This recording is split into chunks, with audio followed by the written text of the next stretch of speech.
ఉద్యోగం ఇప్పిస్తానని డీజీపీ కార్యాలయ ఉద్యోగిని మోసం. తెదేపా సానుభూతి పరులనే కారణంతో క్వారీ మూసివేత.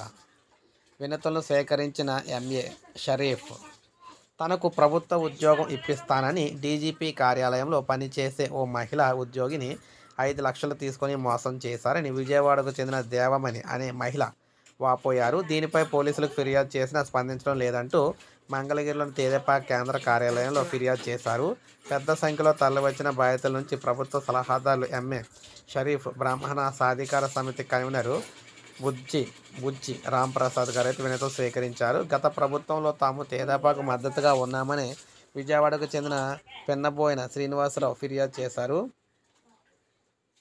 అయితే సర్వే చేసి తమ స్థలానికి హద్దులు నిర్ణయించేలా అధికారులను ఆదేశించాలని రాజంపేటకు పఠాన్ ఆఫ్రాన్ అయితే వినతిపత్రం అందజేశారు. గతంలో జరిగిన భూ సర్వేలో తన స్థలాన్ని తక్కువ చేసి చూపించారని, 1Bలో వేరొకరి పేరు నమోదు చేశారని చెప్పేసి వీరైతే అన్నారు. అయితే ఇక్కడ గమనించాల్సిన విషయం ఏంటంటే ఉద్యోగులకు సంబంధించి అంటే ఎవరైతే ఉద్యోగులు ఉంటారో వారు కొంతమంది కారణంగా మిగిలిన వారందరూ కూడా చెడ్డ పేరు అయితే వస్తుందన్నమాట.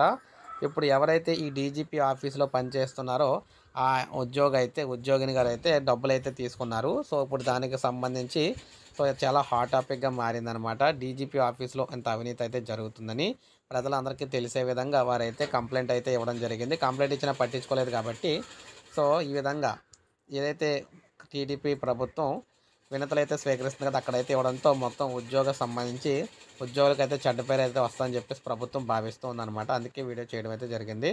ఒక లైక్ చేయండి, అందరికీ తెలుసు. సబ్స్క్రైబ్ చేసుకోండి, మన ఛానల్ సబ్స్క్రైబ్ చేసుకోండి.